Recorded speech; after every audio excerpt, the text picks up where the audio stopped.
Here's your engaging YouTube script. Have you ever noticed how some people suddenly stop talking to their own family, and everyone around them acts shocked? Like, how can someone cut off their own parents?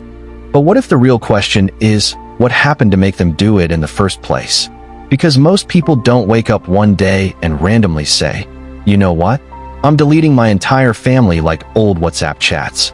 Usually, it's years of emotional pressure, silent pain, guilt, or feeling misunderstood. Psychology says family cutoffs are often not about hate. They're about survival. Some people grow up in homes where love feels conditional.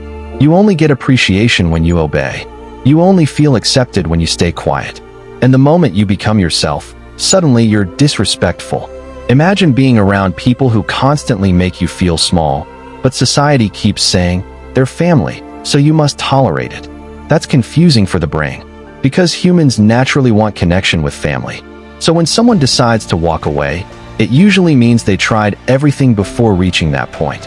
And here's something interesting. Psychologists say emotional pain from family can actually hurt more than pain from strangers. Why? Because strangers were never supposed to protect you.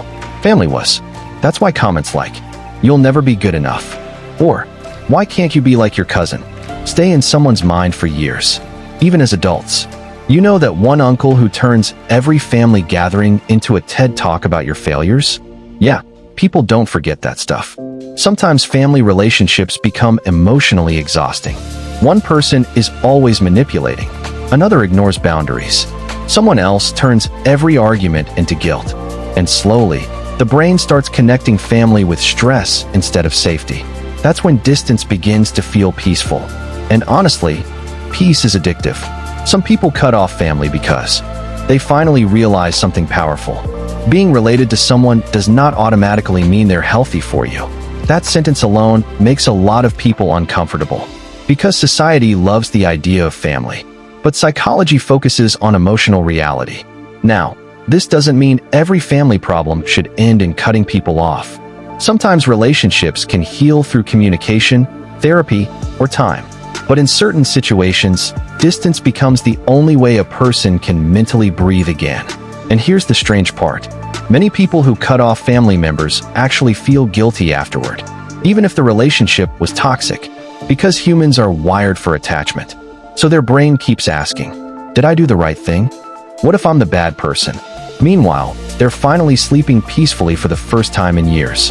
That contradiction is incredibly common. One of the biggest psychological reasons behind family cutoffs is boundaries. Healthy families respect boundaries. Toxic ones often treat boundaries like personal attacks.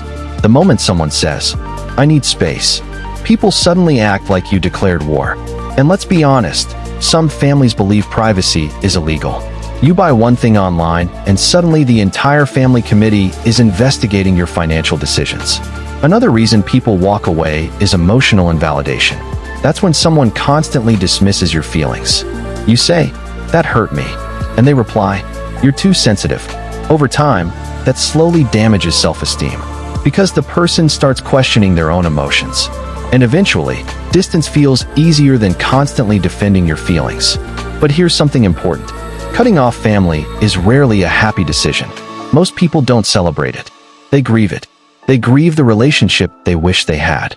The loving parent, the supportive sibling, the peaceful home. Sometimes they're not walking away from family. They're walking away from pain. An understanding that changes everything. Because behind almost every family cutoff, there's usually a story nobody bothered to ask about.